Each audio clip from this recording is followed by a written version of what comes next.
Hello everybody, it's Unislendercorn here for a different type of Wynncraft video. Now instead of just doing a normal quest or whatever I normally do for my videos, I'm going to be talking about the gameplay update. Now this was the newest update added to Wynn, and I'm just going to be giving my personal opinions on this update. Now these are just my personal opinions and you don't have to agree with them at all. This is just what I think. So first let's go talk about dungeons. This was one of the main themes that the gameplay update was centered around, and honestly one of my favorites, because before the gameplay update, dungeons were really one-sided. You would buy a key, complete a dungeon, and then that was really it. It was honestly just a funner, easier way to earn XP. But now they have made them a ton better, with adding a ton of lore and more diversity in the challenges you have to complete for each dungeon. Each dungeon is kind of themed around the storyline that you find out about as you progress through the dungeon, and it may not give as much XP, but I personally love it because, you know, it's a great way to learn about more storyline, and that's one of my favorite things about Wynncraft. Another great thing about the dungeons is just how many there are. There used to be 4 actual dungeons before the gameplay update, then a few mini ones, but now I'm pretty sure there's at least 10. That's just only the ones I know of. There might be more, might be less, but either way, there's just a ton more, well, gameplay added in these dungeons. They've also added a corrupted dungeon, which is basically a higher level version of a previous dungeon with a nether-like feel to it. And basically, this just makes it where you get more XP since the level is higher, and the rewards from each dungeon are more satisfying. Currently, they've only added one, which is the first dungeon you ever do, probably, which is a level 9 dungeon that was raised all the way to level 70. In its corrupted form. So I'm really excited about when they add more corrupted dungeons and to see how, like, the level 45 quest, how hard that might become. But either way, it's really cool. Another feature they added in the gameplay update was powders. Now, for those of you who might be newer to Wynncraft, powders were actually there before the Gavel update, but really they only did things like added sharpness, thorns, knockback, very basic things like that. But now they really affect your weapons and kind of affect how you deal damage. So, there's 5 different types of powders, one for each type of element. On weapons, powders really just transfer some of the damage. So if you have a weapon that deals 10 neutral damage, then some of that neutral damage will be transferred into whatever powder you're putting on the weapon. Now, that's how it affects weapons, but armor's a bit different. What it does, it affects how your defense is, really, but kind of has a penalty. Like, let's say you put some thunder powder on it, you'll increase your thunder defense, but also weaken your earth defense. So you really have to balance out how you want to build your character.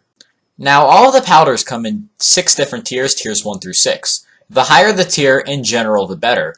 So when you have a tier 6 powder, it's going to affect more defense on your armor than a tier 1 will. And in terms of damage, more of your neutral damage, like a higher percentage, will become whatever powder you put on the weapon.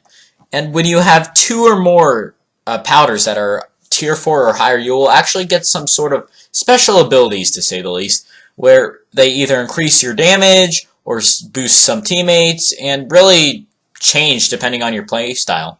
Overall, I'm really happy with how powders changed. They've made it slightly more confusing, and the economy's a bit broken on how to place powders and like how expensive they are, but that will get fixed, hopefully, and right now I'm just satisfied with what they are. Although this is a very small feature, I really like it.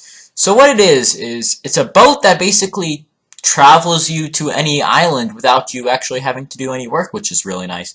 So before you had to buy an actual boat, like a Minecraft boat, and swim for like 5 minutes in one direction or more just to get to an island. But now you can hop on a ship that will basically teleport you after the sea captain tells you a story. And sometimes after he tells you the story, you get a free item because it's related to the story. Also tells you some lore, which is another thing I really like. So that's pretty cool. And it kind of works like the Deathless airship. But yeah, overall just brings you to any island and is really convenient. And with every Wynncraft update, they must add more quests, and so they did for this one. Now, most of these quests are really well done, and I personally am a huge fan of most of them. I would say the main focus of some of these quests were simply to give you a reason to travel to other parts of Gavel, mainly. Because for honest reasons, there is no purpose to go to Theseed or Amsword, which is a level 100 town before this update, but now they actually have quests in there, and so basically it just gives you a reason to explore more of the land.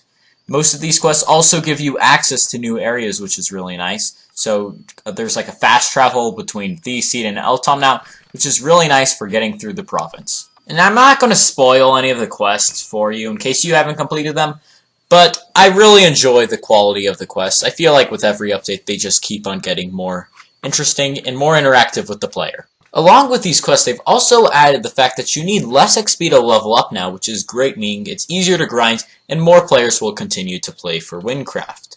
Now, they also made it where XP armor and XP bombs don't affect quest rewards, which I honestly think is a fine idea because it's basically makes it where, let's say you don't want to spend money on Wynncraft, it makes it where you don't feel like, oh boy, should I spend $20 just so I can get a ton more XP from this quest and buy an XP bomb or not? But now, it doesn't really matter, so it's fair game. You don't need to spend money to level up quicker and enjoy the game a bit more.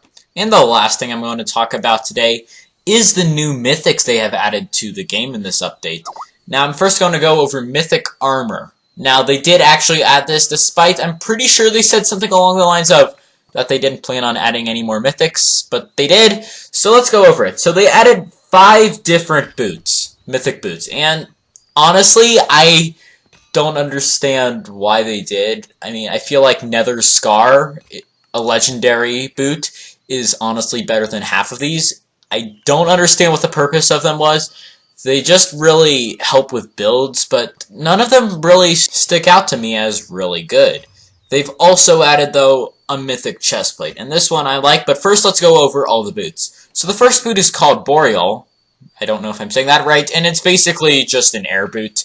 Then they also have Crusade Sabatons, which is a fire and earth boot, and then Galleon, water and earth, Slayer, thunder and lightning, and then War Chief, which is just purely earth.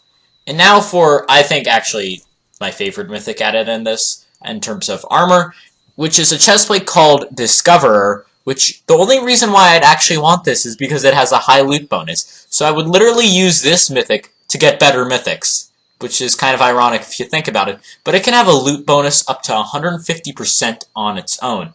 And they've also added 3 new Mythic weapons, 2 of them being daggers, 1 of them being a spear. So the first dagger added is called Cataclysm, which is a purely thunder dagger, which honestly is pretty good. I mean, it has a huge negative health penalty, but other than that, it's a really good weapon. And then they've also added Nirvana, which is basically the first water dagger.